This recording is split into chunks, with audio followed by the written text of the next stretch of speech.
What's going on, everybody? C4, welcome back to the channel. Today we're here for episode 18 of our Madden 23 Carolina Panthers Franchise Mode, the off-season special. We're going to go through all things off-season. We got free agency, where we had an influx of salary cap. We're working with like under 10 million during like the extension period we could offer throughout the regular season. Now we're in the off-season. We got 31 million bucks, so that makes things a little bit more interesting, especially as it relates to the quarterback position. We haven't been able to offer Baker Mayfield a contract extension.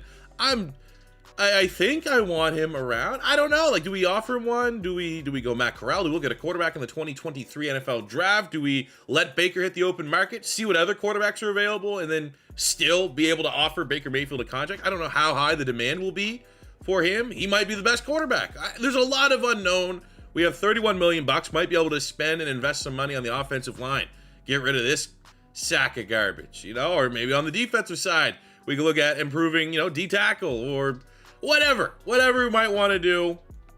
There are a lot of different options. Maybe we'll have to pick the brain of Keith Taylor of how we should handle free agency. We're also going to have the 2023 NFL draft where we have our premier picks, and I'm pretty excited about this draft class. There's definitely more than one guy that I really think could be a big-time impact playmaker. We have a couple steals. That'll be fun to see if they can fall to us in the draft.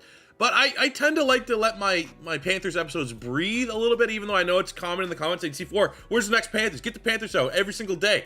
Because the last episode, we dropped it yesterday. It was our wild card playoff game against the 49ers in a game that I still firmly think we lost because we got a roughing the passer on a fake punt, even straight.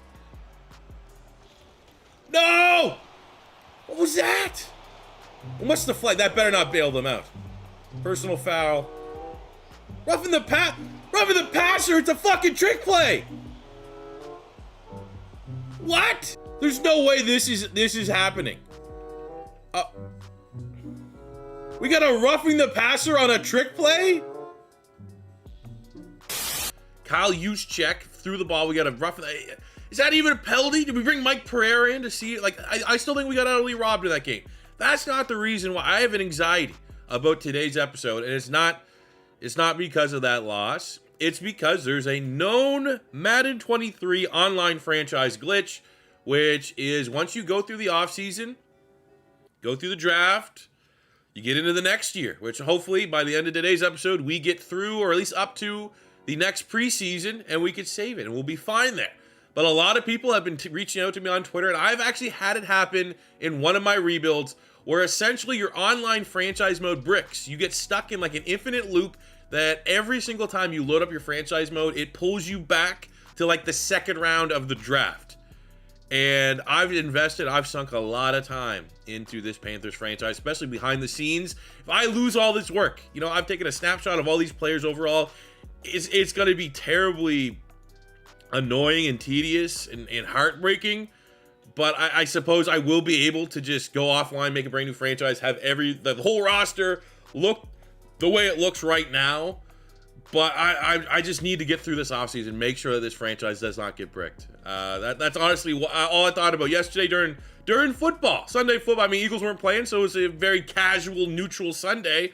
I was, you know, think about work a little bit. I was like, man, is our Panther franchise going to have to get flushed down the toilet? Is something going to happen? I just got to get it over with, rip the Band-Aid off. So that is why we are doing the Panthers offseason here today. So without further ado, let's start it up. We had a couple retirements on our squad. Andre Roberts, thank God. I mean, we don't need him. He was just garbage. And our long snapper Jansen, who kept along on the roster because he had the mentor tag, and we're getting that extra XP for Ian Thomas, for Colin Johnson, for Tommy Tremble. They have decided to hang him up. Looking around the league, end of eras, if you will. Pete Carroll's gone, Rodney Hudson, you got Dwayne Brown, Chris Harris, Jason Kelsey of the Eagles, Julio's gone, Mercedes Lewis. We have Sue, Manuel Sanders, T.Y. Hilton, Justin Houston, Calais Campbell. I mean, we lost some guy. I mean, it looks like Tom Brady's still going to be kicking around for another season. But, I mean, we have a young roster. I wasn't foreseeing a whole lot in terms of like we're gonna lose some guy to retirement. Looking at the most recent mock draft before we can kind of really close in on the draft here, the Carolina Panthers, as it stands according to this, are projected to get a round 2 to 3 What? Have we shown? I don't think I've shown any additional interest. I mean, it doesn't look too bad, all things considered. Finesse move B, but Franklin Lindsley.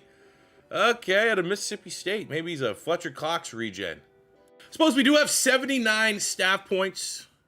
We got to spend those. I feel, you know, you look at player personnel, this could definitely be where we'd want to invest that a little bit. We can look at getting hometown discount for re-signing players, but more so, I like this one, trying to get Line Guru to increase our chances of signing offensive linemen in free agency. Now we have, okay, we'll do that. This is the way I think we should be trying to go anyways.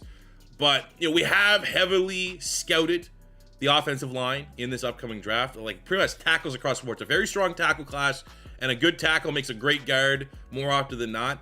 But if there is like a big upgrade on the open market, certainly would be a position that I think we should try and get. Also, though, I really just want to unlock Feels Like Home. This is a really, really nice talent tree ability. Scheme fits have an increased interest in signing through free agency. And anything that helps get your little bar up a little bit more, you know, any assistance you can get to get that bar up, you know, clearly just talking about football here, you're going to take it.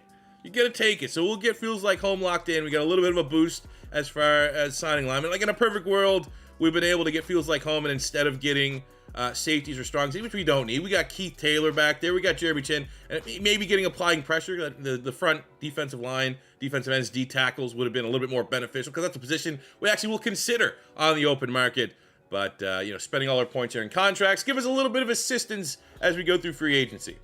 So final window for player negotiations, and we got some interesting guys that are going to hit the open market potentially. Got Denzel Mims. I mean, he was a decent role player. Colin Johnson was a decent role player. We got Davion Taylor. Keith is going, look at this, man. Keith wants the bag. I don't think the market will be too high for Keith, but I also feel like I'd be doing this whole thing a disservice if we didn't offer Keith Taylor a new contract. So we got Keith Taylor resigned. We prioritize Keith Taylor over Mims, over, you know, Baker Mayfield. Baker Mayfield is interested. That is a lot of money. I feel like right now, I almost want to take my chances of, let's see who's on the open market, man. Let's see who's on the open. Baker Mayfield was solid from a statistical standpoint. I mean, Baker Mayfield's a great Madden quarterback, right? You got a guy, 94 throw power. Not many guys have a bigger arm than him. His stats are pretty solid, all things considered. And I don't think really there's maybe 2 or 3 games that Baker Mayfield cost us the games. Generally speaking, I was favorable of him. But I don't want to spend $60 million on Baker Mayfield, and then we got maybe someone a lot better on the open market potentially up for grabs. I do like Bradley Bozeman. I thought he was a solid center. Let's offer him at least a 2-year deal, see if he takes it, and he does re-sign. I don't think we need to really upgrade there. Mims would be the next guy if we weren't going to throw this contract right away at... actually, you know what? We're going to think big brain time. If Julian Stafford takes this 1 year, he has the mentor tag for linebacker. It's worth definitely under $1 million keeping that in the room. That is extra XP that we will always continue to build and gain throughout the year. I mean, this is... I wish we had a little bit more money. There's a lot of role players, and I thought are actually kind of fun role players to be having here. But as it stands, I think we're still going to be interested in Baker Mayfield. But I think right now there's no real harm. Like, we have to overpay just a little bit. So be it. I do want to take a peek at that open market. There are a couple depth guys that I think we can move on from just to give us a little bit additional ammunition. Frankie Louvu, who I think is a lot better in real life than he is in Madden. But for our scheme, I think we don't really need his pass rushing ability at linebacker right now, so we'll save a couple bucks there. We got Damian Wilson at linebacker. Another guy just, you know, not seeing the field. We're going on the younger side, so whatever, you know, net positive we get there for salary cap, I think it's worth it for the squad. I mean, there's not really a lot of bad contracts on this team, which is, you know, one of the few compliments you could probably give to the roster building here of the Carolina Panthers. Elfline has probably the worst contract, but we're not really gaining a whole lot of ground there with the dead cap that we're going to be hitting. And I mean, that's solid. He's solid depth. He can play a lot of different positions on the offensive line. So, I mean, the fact that we're going into our first offseason with really only one not great contract and it's a backup center could be a lot worse. We'll start at the quarterback position as it relates to free agency. We got old Brady there. Brady actually has a little interest coming to the Panthers. Unfortunately for us, Baker Mayfield, I think that dev trait's inflating his value. There's 3 teams right now that are in a bidding war.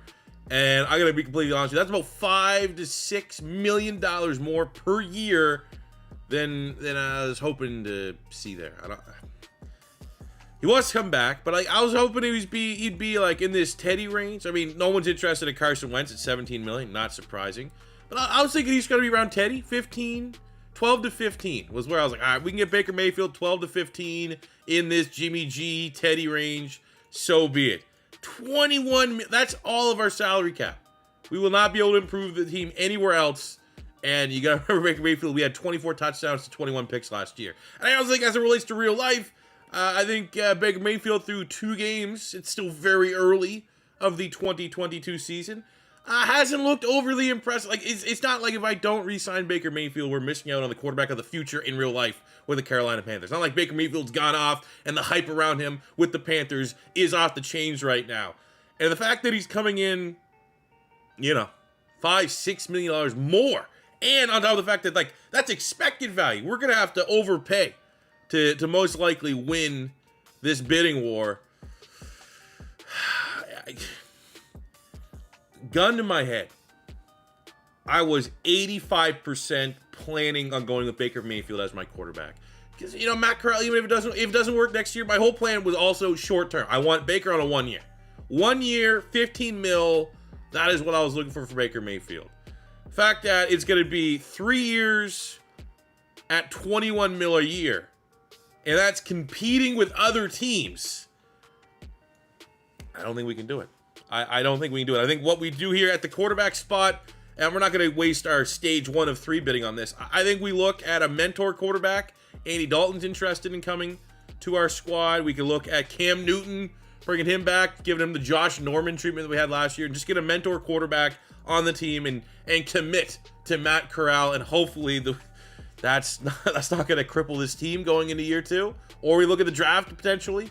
It's a good class for running backs. Fortunately, we just don't need one. I think our 1-2 punch, CMC Chuba Hubbard, is where it's at. But if we, in a different realm, the fact that 2 of my favorite running backs in the NFL were available between James Robinson and Tony Pollard, it would have been pretty fun. We just don't need running backs.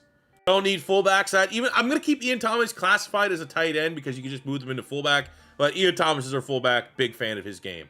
Wide receivers, a little bit more interesting. I think DJ Moore and Laviska Shenault are firmly our wide receiver 1, wide receiver 2. We still have Terrence Marshall and Shi Smith, who are nice developmental options. Guys that, especially Terrence Marshall, looked good last preseason. And you look at the guys that are available, none of them have a lot of interest. Like, this is a realistic frame. It's not a rebuild where you don't have to, consider the salary cap ramifications and just overpay for guys that have no interest in your team. Like Calvin Ridley, Juju, McCole Hardman, getting that 97 speed, get that Quez Watkins style speed.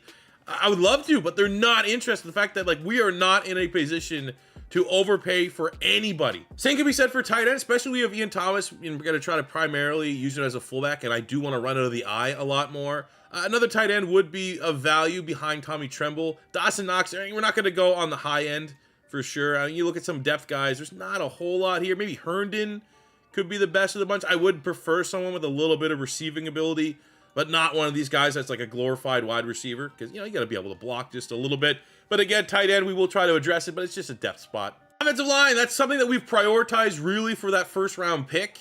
But, I think when you look at the available free agents anywhere across the offensive line, I mean, you got Andre Dillard, sure, but he's only a 74, and you're still got to pay almost a $10 million cap hit to bring him in. There's nothing that's too crazy on really any of these positions. Eric McCoy at center, but we just signed Bradley Bozeman, and Bozeman was solid last year. Yeah, you get the upgrade in dev trait there, but you really got to pay for it. Right guard Nate Davis is actually very interesting. If he would be my top target if there was any interest. Now, I may come back to it if there's literally no other positions as we go through this, because he could be our upgrade over Christensen. And, and I'm not going to completely right now at this stage rule out a Taylor Moton trade. But Nate Davis is probably, in terms of like offensive playmaker, Elton Jenkins, we just don't have the money to pay for him, unfortunately, to even get in a bidding war. I think Nate Davis could potentially be the most realistic option on the offensive side of the ball. But then again, if we get Nate Davis, the whole plan is to go in the first round, is grab a tackle. We don't know if we can move Taylor Moton. I don't know if the value is going to be there for Taylor Moton. So our plan was always just to kind of get the best lineman, and they'd be able to slot into that left guard spot so that Bradley Christensen could just be like a depth lineman. And then if we sign Nate Davis, that's going to counteract all of our focus scouting that has gone into the offensive line. So that's also something to kind of think about. I would say D tackle would be another position we could potentially look at least adding competition. I love Davion Nixon. The rating's not the best, but he played very well for us. So it'd have to take like a clear and obvious upgrade for me to want to move on. We got JJ Watt there. On the other side, you got Davenport. It's just another situation where none of the top guys want to come to the team. And that's another thing that makes a Panthers franchise mode that much more difficult, because a lot of these motivations that have been implemented into Madden 23 franchise as relates to free agency, a lot of them aren't going to go the way of the Panthers, especially early on. And you look at D-tackle like Matt Ioannidis, a guy that we traded in the Roquan trade. I mean, he did not catch on there in Chicago, unfortunately. But like, someone like Derek Nottie, only 27, has that star dev. That'd be an interesting guy to bring in. But there's zero interest in him even considering the Carolina Panthers. So we'd have to pay, right now he's looking for 8.5 per year. We'd likely have to make that 11, 12 to get him to sign on the dotted line here. And that's just way too much money right now for a guy that's like, how much big of an upgrade would he be over Davion Nixon? We're going at linebacker. Linebacker, I have in my notes. I wouldn't mind maybe getting a mentor linebacker. Tremaine Edmonds is like, that would be perfect if we didn't get Roquan. And you could even consider him. But the fact that we live more often than not in nickel, where it's just Roquan and Shaq Thompson on the field. Like, how many times you see Cody Barton, the guy that we traded Sam Darnold to the Seahawks for? He was not on the field a whole lot. And like, that is just the nature of our scheme. There is not a lot of value in having 3 really good linebackers on this Panthers team. And even though we probably would get a smoking deal on Tremaine Edmonds, even though he'd be a phenomenal user linebacker, just, of course, like, I want this meter on, like, Nate Davis or Derek Nottie. We get it on a guy that is at a position that we absolutely don't need to be investing a lot of money in. So now we're looking at the secondary, and I feel like Mike Hughes is very interesting. He was second in the league in interceptions last year, went up to a superstar dev. I think there's some value, potentially, if you want to go there, but I'm very happy with our corner room right now. J.C. Horn was Trayvon Diggs, 10 interceptions, the most productive ball hawk corner in the NFL. Dante Jackson had 6 picks. He went up to superstar dev, and C.J. Henderson was excellent. I'm very happy with my corners. So that kind of comes down to the fact that you're looking at safety. Our starting safety to finish out the year was Keith Taylor. He kind of found like his role on the team to end last year, especially when Woods went down with an injury. And we still have Woods on the roster. I feel like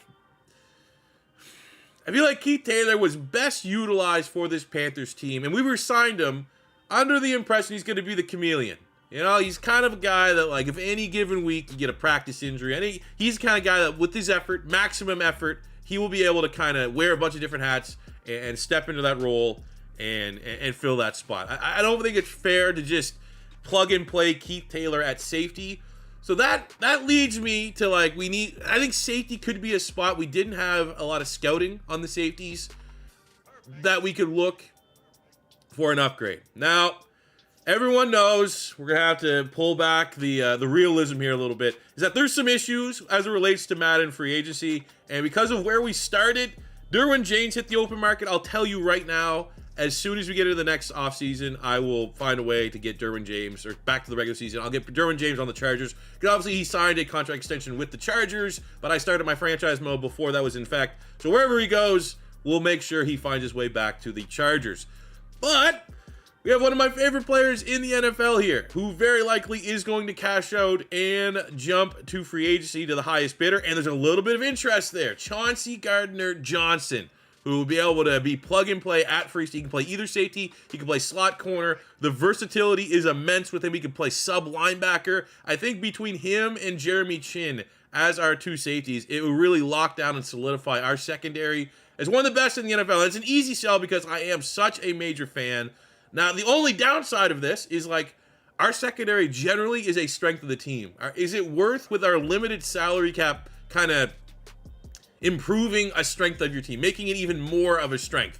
And when teams do that, it ends up being not a good call. Like, I remember when the Dolphins drafted Noah Igbenogany in the first round, even though they had Byron Jones and Xavier Howard and all these guys there, and it just made zero sense for them to keep piling on pieces to the defensive side of the ball. It didn't work out fairly well. So there is some buyer beware here a little bit, but I think generally because I am such a big fan of Chauncey Gardner-Johnson, because we got priced out of Baker Mayfield, because at least as it relates, Nate Davis would be number 2 on my priority list if we're trying to find a starter here in free agency. you know, that if we sign Nate Davis, the overlapping of all of our scouting, you know, we'd be burning that. We'd be wasting a lot of our scouting on the offensive line there a little bit. So I think we'll take a look here at Chauncey Gardner-Johnson. We'll offer him a 4-year, $34 million deal. See where that places us as it relates to everybody else. We are third place behind the Bengals, behind the Steelers. Maybe we go a little bit more. Maybe we offer 5. What about if we offer a very player-friendly? It's not too much. Puts us in first. Okay, we'll go with that right now. I don't want to swing and miss on our first free agency spot. So that will be our first big offer. Let's let that process here, actually, as we go through it. And then we could kind of, like, again, literally everything else. I want a depth linebacker. Don't need to get that on stage 1. We need a depth lineman, depth tight end, a mentor wide receiver, a mentor depth quarterback. You don't need to be burning those on the first stage. Let's see if we can land Chauncey Gardner-Johnson, who absolutely would fit the identity, the attitude that our secondary brings. And he signs on the dotted line, 6 years, $34 million salary, $24 million bonus. Welcome to the Panthers. Are you going to tell you right now, Chauncey Gardner-Johnson in those all-black uniforms, this secondary is going to dominate next season. Uh-oh.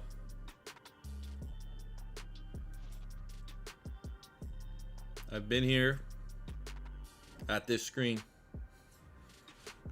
for 5 minutes. Prayers up, please, in chat. All right, so I backed out. Hopefully we're good. We're able to continue in the offseason and our free agency after the Chauncey Gardner signing. I just said I wanted to try and get mentor tag players, veteran guys, get XP boost. And that's exactly what we did. We got Jared Cook as a depth tight end to get the extra XP boost for everyone in that room. I got Joe Hayden at corner. A little Florida Gator bias there between him and Chauncey Gardner-Johnson, but he has a mentor tag, and that should be able to apply to all of our young corners. Got Tavon Austin, so he will not only give the mentorship tag to our young wide receiver room, he should be a dangerous return man at this stage still in his career. And why not Cam Newton, mentorship tag, QB2 backup behind Matt Corral as it stands. We also have an option for the 5th-year option. It is on Derek Brown, our defensive tackle. You know what? It's probably decent to pick. He got hot near the end of the season. It's kind of a ghost early on, but I still think big picture, Derek Brown can be a big part of what we're trying to build here in Carolina. So we will pick up that 5th-year option. We also have CJ Henderson. This is an interesting one. He played very well. I'm a little worried from our salary cap standpoint. If we could have both these guys playing on that 5th-year option, it's going to be, what, like $10 million plus each? But given how good he was, given my clear and obvious Gator bias, we will also pick up the 5th-year option on CJ Henderson. So it is time to set up our private workouts ahead of the draft. I just think it's a good time to show you my favorite sport. I've literally spent probably an hour going through every single player, especially given the fact that we only have 3 picks. I think we're going to have to rely a lot on some UDFAs. So every player that you see here that is a UDFA projection, I have them down on a list so that after the draft, we can just run to free agency and try to hammer home some of these targets. But we do still get to pick 3 players that we can get a little bit more of a clear picture on. Looking at the quarterbacks, I mean, the only one that's going to be in our range is this guy who's absolutely not a college age man, but Valdez, and he got that AAA on his attributes. I feel like still, given what we have, I'd rather Corral than, him. I got Todd Ford as UDFA. Could be interesting. Has somewhat decent stats, so maybe we can look at bring him in as a 3rd quarterback. Running back room kind of goes for about the same. Some interesting skill set players, but ultimately it's going to be, more so looking at Clyde Springs as a potential UDFA. Signing and bringing him in. Easton Nugent has outrageous stats for a fullback. I'd be cool maybe to see if we can get a little bit of competition for Ian Thomas. But again, this is probably post-draft, see if he's available as a free agent. Wide receivers, not a position, given our limited picks, limited draft capital, that I think we're going to be able to pull the trigger on Maddox and or Donovan Folk. Both look like very interesting wide receivers. And you never know, given the draft board. And then we got Dobbins and Castaneda. Both these guys just straight up speed demons as potential UDFA burners. But I'm not... wide receiver, probably okay. Same goes for tight end. This guy looks insane. Colin Truman, he's around 3'4". We just don't need a tight end, unfortunately, given the state of our depth chart. I don't want to disrespect Tommy Tremble by just crowding that tight end room. But there's a couple UDFAs, both Deontay Dickerson and Corey Keller. Those would be guys that maybe we look at targeting. Maybe their last pick and or see if they fall to free agency. Offensive line is where we need to prioritize ourselves. Now, the issue that I currently have is that, you look at this one. Julius Lowry. We're not going to get Amari Melvin. We're not going to be able to pick top 5. Moreland's also likely going to be gone. Julius Lowry, A, awareness, A, impact block, A, pass block, B, run block. I look at that. You look at Subtle. Actually, you know what? I'm going to do Subtle and Lowry just to get the 100% because maybe they'll be top 5 players. My issue with both those guys is they've mid-20s on the bench press. And historically speaking, as it relates to kind of guessing if an offensive lineman prospect is going to be good, you want high bench press. Doesn't have to be. It's not a death sentence. They don't have one, but you really do want one. But the stats for both Subtle and Lowry look outstanding to be our potential first-round pick. Subtle is a 2-3, so maybe there's actual value in waiting on Subtle. Maybe we don't have to go tackle right away because our lineman that we need is going to be available in the 2nd or 3rd round, and maybe we got to get creative with our picks. Tyler Wilds looks ridiculous. Almost, he's not fully scouted, but there's still technically a chance that he's all 4 A's in his attributes that they're kind of previewing there. We get Danny Phelps potentially at center as a UDFA. A couple other guards here look nice as UDFA. Joe Ruiz out of Cal also looks like a very interesting player. We got A, impact block, B, run block, and I'm pretty sure, I wish I could look at all of their stats here. I think Ruiz had pretty good bench press as well. Top 5 in the bench press, at least as it relates to the combine. Oh, I didn't know I could actually preview that. Look, I'll show you what I'm dealing with. Look, Lowry, AAAB. Looks like can't miss, right? And okay, everything looks pretty good. And then you see 26 reps on the bench press, 39th. One of the worst. It makes you a little scared. Same with Subtle. Great stats, AAAB. And you look at the bench press, 38th. He's right in line with all. A little worried. I mean, these guys are on the athletic side. But we'll do our homework there as it relates to the offensive line. So it kind of gives us one extra spot here that we could focus on maybe BPA, potentially, if there's any more can't-miss guys. I think as it relates to the D-line, Gresham is one of the better guys. He would slide into D-tackle in our scheme, 6'5", 306, B block shed, B tackle. Combine, got that high bench press, which is something that you definitely want to look for D-tackle. But you also want to see some athleticism. He doesn't have a whole lot of explosivity to his game outside of just being a powerhouse. Sanford, again, kind of same mold, maybe. Might be the top direction we want to go for getting that 3rd private workout in. B block shed, B power move, A tackle, top 10 in the 40 at the pro day. Rest of the, he's not a home run pick by any means, but he still looks fairly interesting. This guy also looks pretty interesting as an actual pass rusher. Brendan Nolan, day 3 pick. We got C power, B finesse, don't know the tackle, don't know the block shed. The combine looks outstanding. 2nd in the 40-yard dash, top 5 in the 3-cone, just missing on the top 5 in the 20-yard shuttle. That looks like a great day 3 pick if he's still on the board when it comes our turn. Franklin Lindsay was the guy that the last mock draft had us potentially going after. 6'3", 299, so he would be a little bit undersized. B finesse, B power. Combine also pretty damn good, all things considered. The 40-yard dash is on point. The bench press is 2nd. The combine's everything you want. He absolutely looks like a beast of a pick. We might have to just prioritize that and get someone in there to compete with Nixon. Cooks looks like a nice sleeper at linebacker. I mean, how much do we want to prioritize linebacker here is kind of where we're getting at. We got Jalil Stevens. Looks like our value pick potentially at linebacker. Again, we have a 4th round pick. We don't have a 3rd round pick. A lot of the guys that look pretty interesting are that 3rd, 4th round. So we may have to be just really aggressive when it relates to that 4th round of trying to get back up in the 3rd round so that we still have some guys on the board. Because Jalil Stevens, A zone coverage, A tackling, B pursuit, and then you look at the combine and it's exactly what you're looking for. Top 5 in the 40, top 5 in the 3-cone, top 5 in the 20-yard shuttle. Clifton Newton also looks like a nice little sleeper pick here. Pass coverage. We have A tackle. We don't have a whole lot of information, but the combine also looks absolutely juiced to the goddamn gills, man. This guy went to Mexico for the combine. 1st in the 40-yard dash. Top 3 in the 3-cone and 20-yard shuttle. So we are looking for a linebacker that can maybe compete with Brandon Smith as Cody Barton went to free agency for that third linebacker spot, but it's still not a priority because most of the time it's just going to be Shaq Thompson and Roquan Smith on the field. Got a UDFA corner, it's not a big priority for us. Same goes. I mean, Mitch Scott was an interesting player, but with Chauncey Gardner-Johnson in free agency, I'm not going to be overdrafting any of these guys. And with our limited picks, only 3 picks, we got to be smart. So I think all things considered, if we have to, I just want to let's get 100% knowledge. I'm going to go subtle. We're going to go Julius Lowry. And I think it's fair to get that last one on Franklin Lindsay as our 3 private workout guys. But some good value, and hopefully our limited picks still can mean 3 big hits. And like I said, I got all the names of the UDFA guys. So as soon as the draft is done, we're going to run to free agency and see how many of them we can sign up.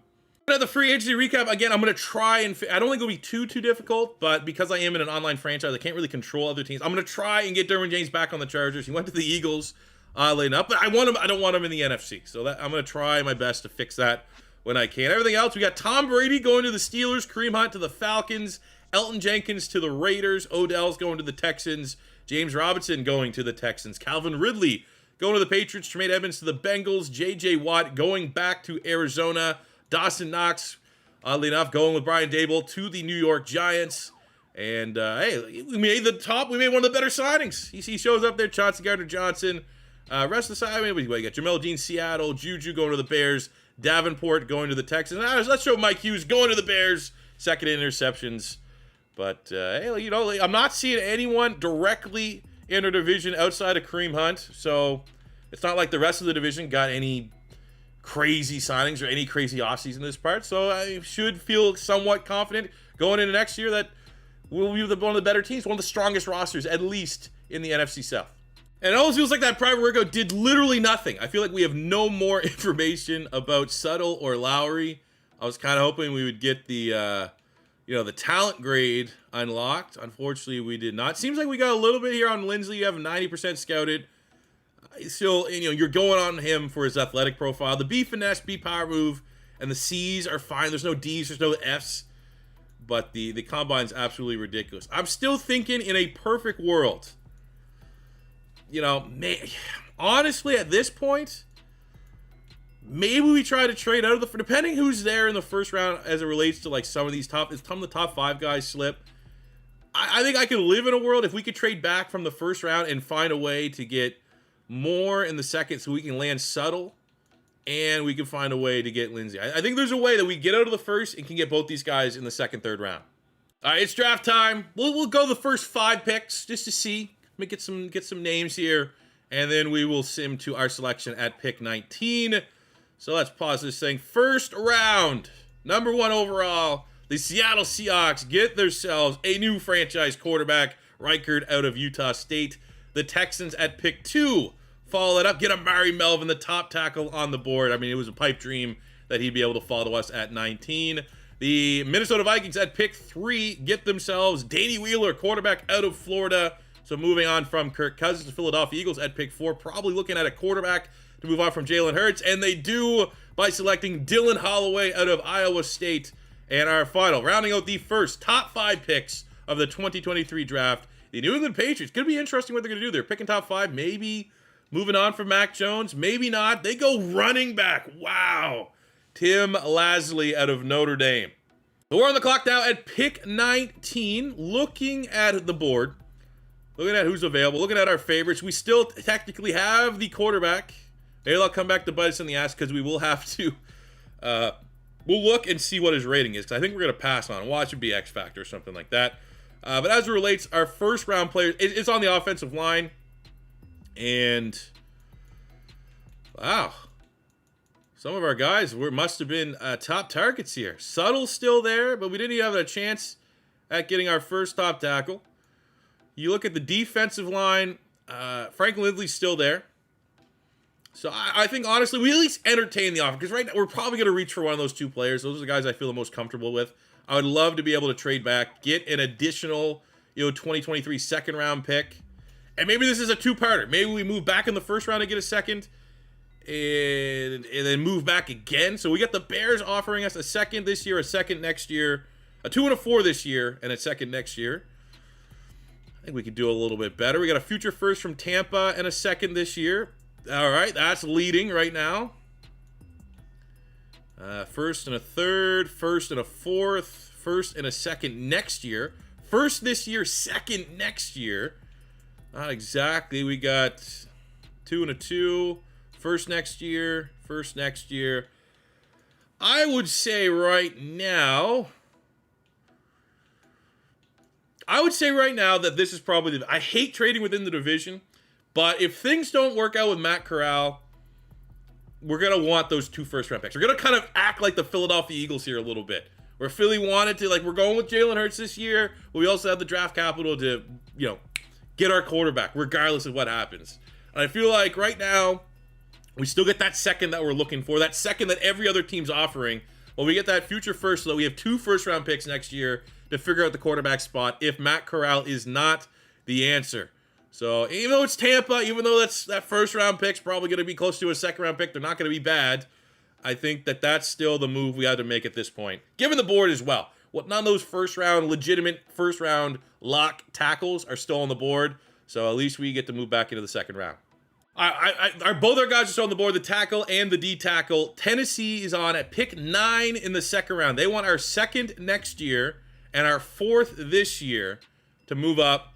And again, we got 2 first rounders next season. We're going to make that deal so that we can start. We'll start by prioritizing. We'll grab the defensive tackle first here, and we will see. He was a mock draft in the first round. So, I mean, if you're looking at all the mock drafts, if he was projected to be our mock draft pick in the first round, the fact that we were able to trade out of the first and still get this consensus defensive tackle, I think that's pretty good. So Franklin Lindsay, we're going to bring immediate competition into that defensive line room. He's going to be competition for not only Davion Nixon, but we picked up the 5th-year option on Derek Brown. It's not like Derek Brown's got a big long-term contract extension. It's a little bit of a prove-it year for him to see if he can cash out or if it's going to be worth us to move on. So Franklin Lindsay is going to be our first pick out of Mississippi State.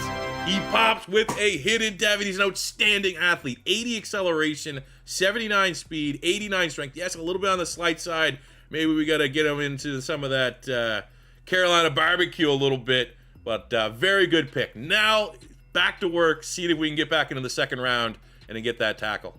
All right, we can do it again.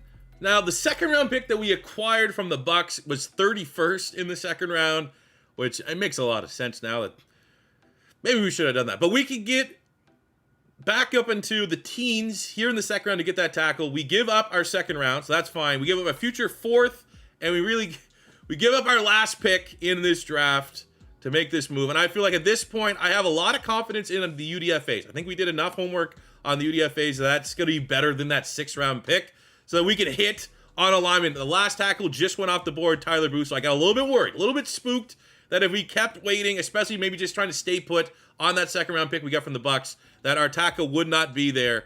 But we had to do it, man. Darren Suttle. We say he's a tackle. 6'7", 320. He looks outstanding at a tackle. But I think he's most likely going to try to come in and challenge for that left guard spot over Brady Christensen. Darren Suttle is our second and final draft pick here. And he looks, oh my God. Okay, we got the hidden dev, which is great. Athletically, looks pretty good. 79 strength. That is a little bit rough. Maybe we can mask that a little bit by kicking him inside the guard. But at least both of our first picks here in this Panthers franchise are as good as you can ask from a dev traits perspective. We don't have any picks. Oh my God. 2 picks. We just gonna act like the fallout, the free agency, UDFAs, that's our second part of this draft. But while we're here, man, let's go. Draft recap. Still knocking on wood that this is not gonna brick our franchise. We had 2 picks, and we're happy with, well, I mean, they could have been a little freakier in terms of base overall, but Franklin Lindsay from Mississippi State, 71 hidden dev. He is going to be a very nice playmaker for us. 89 strength, 72 block shed, 77 power move. We got good athleticism, 79 speed, 80 acceleration, 70 agility, 82 hit power, 77 pursuit. He's a pretty damn good player, man, all things considered. Be interested to see how he comes into camp and if he can really earn that second D tackle spot, because I don't think Davion Nixon's going to give it up. And then we have Darren Suttle. I don't know if that rating will shift a little bit if we do decide, which we likely will, to slide him into tackle to guard.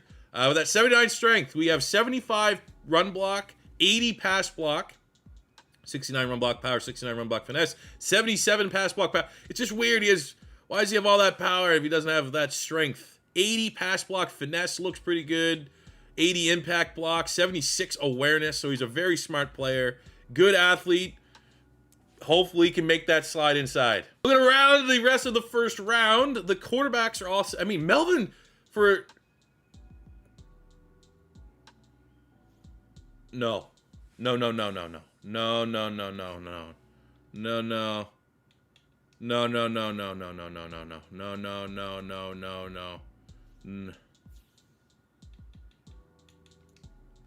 Oh no. Okay, we're gonna look quickly at this draft. I'm terrified right now. This is not good. Let's look at the first. So Melvin, in fact, he's only 2 overall points different than the tackle we got. He was like the top guy. Makes me feel fairly decent. 82 running back Tim Lasley there to the Patriots. But the guy that I really want, I just want to check that quarterback that we decided not to get. Valdez, 75. Jorge Valdez with the hidden dev. I don't want to, this is not like a rebuild where I get to sneak, but just because this clearly was our quarterback option, do not be an X factor. No! That's devastating. That's going to be as devastating as if this thing fucking crashes and bricks. We had a superstar X factor quarterback. The last one on the board. He was right there. He might be a 45-year-old man. Unbelievable. All right, I'm not going to say so far so good, but things stopped to crash, and every time I back out, I don't put me right back in the draft. We will still see. It's going to be a process, but I feel like we're going to not test our luck anymore. This is a good starting point. We'll be able to get through the preseason for the next episode, set up that week 1 game on the road against the Houston Texans. But here is how our squad looks like now that the offseason has completed. We have a brand new left guard. Suttle will be our left guard. He goes from a 71 tackle to a 73 left guard. So maybe we made the right call. Our scouting might have missed a superstar X Factor quarterback, but we got a tackle that's a lot better projected towards a guard at a major position of need for us, because we all know, this guy doesn't like blocking. He can't not like blocking and be a starter for us right now. And even Suttle potentially with his length, 6'7", maybe pressure's on Moten. If Moten starts sucking, maybe Suttle gets an opportunity at right tackle. And we look at sliding Moten in towards one of the guard spots. We're going with Matt Corral as our quarterback. Don't know how we feel about that. At least we got Cam Newton sitting behind him. Calm head. Clearly our backup quarterback with the mentor tag. Maybe you can take Matt Corral under his wing and make Matt Corral, get him back to the peak levels. Cam Newton knows what it takes to be a quarterback and to win an MVP for the Carolina Panthers. So it's great to have in that room around Matt Corral. Defensively, not a lot of crazy changes. Brandon Smith's going to get an opportunity to be a starting linebacker for us this year. Got to remember, insane athletic profile. 6'4", 245 pounds. He's a pass cover specialist. 88 speed, 92 acceleration, 78 tackle, 84 hit power, 79 pursuit. And literally all of last season, we just worked. You got the focus training on making his coverage ability a little bit better. But, again, for the linebacker spot, we usually just have 2 on the field. And there's not 2 linebackers. Much better than the combo of Roquan Smith and Shaq Thompson. We got Chin coming back. Chauncey Gardner-Johnson is our big free agency signing. 84 star dev. The skill set he brings, great speed. He can cover 88 zone coverage. He can tackle. I think that 63 is a little bit on the low end. But he, really gritty player. Definitely fits the identity that we're trying to build here on the defensive side of the ball. And I think he's really going to be a big part of one of the best secondaries. The goddamn Bermuda Triangle back there. It is going to only get better having Chauncey Gardner-Johnson, especially Keith Taylor in that room. Keith Taylor now back being the chameleon, playing every single position. Everyone is worried because they know if they start slipping up, Keith Taylor's going to take their job. We got Jackson Henderson and J.C. Horn in the secondary. Brian Burns, Brown, Gross Matos, Barno, maybe a big second year. And our first round pick, Franklin Lindsay out of Mississippi State. 71 hidden dev. It's going to be a big preseason for him to prove that he should be our starting defensive tackle over Davion Nixon. So there is going to be arguably our biggest position battle going into this, outside of, again, Keith Taylor just literally coming for every single position in this team. But that is our team. I will show you guys a couple UDFAs that we signed. We got Paul Hood, UDFA out of LSU. This was, I mean, 100%, I want a power back. We need someone that can take that foreman role just to have that option. Also, he was one of the few hidden dev UDFAs. There was a couple others, but not really a positions of need. So I was like, you know what, we'll get Paul Hood in the room. 230 pounds, just a different build than what we have. And he obviously with his trucking, 81 trucking, 83 stiff arm, 81 strength. He is short yardage. He's gonna, you know, that's really his role. So we're happy to get that. We got some speed here in UDFA out of Delaware. Dean McLeod, 6 feet tall, 180 pounds. We might not have been able to get the speed of like Mecole Hardman in free agency, but we got 96 speed, 92 acceleration with our boosts, up to 84 catching, 79 catch in traffic, 75 deep route running, 77 spec catch, 89 agility, 86 jumping. Just a really nice speedster to have on the bottom of the depth chart that, you know, if there's an injury or we want something a little bit different, you know, I think that's a great fit for our team. We also were able to go out and get, it was on the defensive side of the ball. It was a linebacker, Winslow, Josh Winslow, UDFA out of Maine, 6'4", 240 pounds. So that's, you know, a little bit more of an old school style build where today's NFL seems to be moving towards like the safety converts.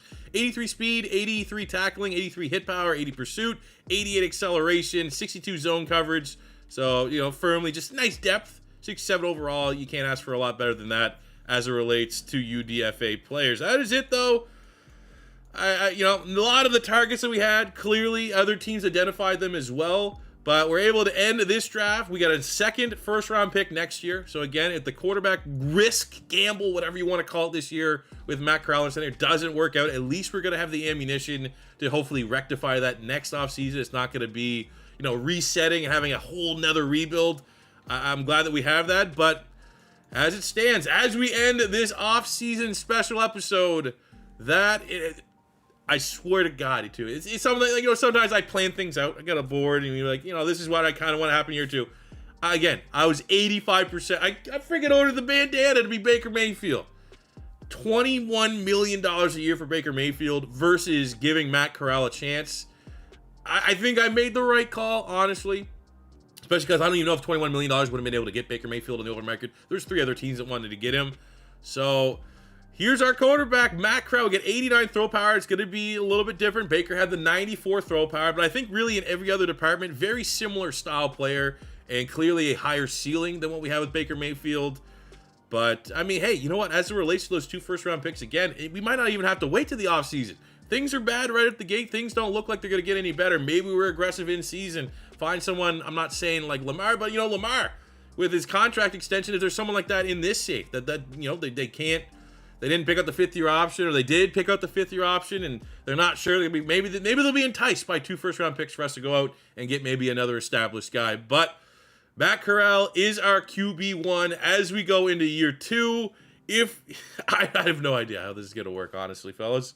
All I hope is that by week 3, we don't have everyone in the comments yelling for Cam Newton to be a starter. You know, I really don't want to open that door. So I think that's a good spot to kind of wrap things up here. I keep getting disconnected from the Madden servers. I don't know if that's just because no one's working because of the Queen's funeral. I know that's this year in Canada. If you guys off in America got today off. Or if my save's just breaking right in front of my eyes. I don't know what to expect, but let's just wrap her up here. The off-season special. I hope you guys did enjoy it. I won't be able to take your feedback in the next video because I'm going to record it right away. I just want to get through this preseason, set up week 1, and hopefully we're done with all the reset nonsense. We got ahead of it. We're fine. We're safe. Still don't know right now, so I'm a little bit nervous, but at least the offseason went down. We got an additional first-round pick. We only had 2 draft picks, but both those draft picks were hidden dev players, which is all you could really ask for. We maximized our draft capital as best as we possibly could. We're able to go out and get one of my favorite players in the NFL and apply him to our defense that fits what we're building on the back end of the defense, which is awesome. What is Keith Taylor with his new contract? Keith Taylor got money like he never had before. So what do we have in store for Keith Taylor, the chameleon of the Carolina Panthers? We're going to find all that stuff out here in year 2, and maybe above all, even more so than will this save crash, Matt Corral at QB1. Did we make the right call, or did we screw the pooch and we're going to be looking for another quarterback. I don't know. We're going to have to figure that out. Luckily, he has that QB of the future player tag. Maybe that'll work into our favor. But we will see you guys back here. Next episode will be a little bit of a quicker episode because we just want to get through the position battles and the entirety of preseason. So I will see you guys back here. Likely Wednesday will be that preseason recap. And hopefully, again, knock on wood, the save's still fine. The Panthers franchise is not going to be destroyed. And we're going to keep on going in year 2 and trying to avenge that goddamn roughing the passer trick play that I can't believe still happened. It's going to haunt me. Even worse than like the Hail Mary that we had last year against the Giants. I think that penalty is just soul crushing. So the only way to move on from that is for Matt Corral to be a franchise quarterback. We dominate the preseason. Week 1 against Houston, we dumped 50 points on them, and the rest is history. So that's what we're hoping for, but that'll be for another video, guys. Thank you very much for watching. As always, for every Panther upload and Madden 23 upload, I'd love to just continue to smash the 1,000 likes goal. If you guys like what we did this offseason, definitely try to hit that. If it's your first time stopping by, don't be afraid to hit that subscribe button. We just got 158,000 subscribers. Would love to hit 160K sooner than later. I would very much appreciate that. But thank you guys for watching, and I'll see you back here on the next one. Peace out. Love ya. Have a good one.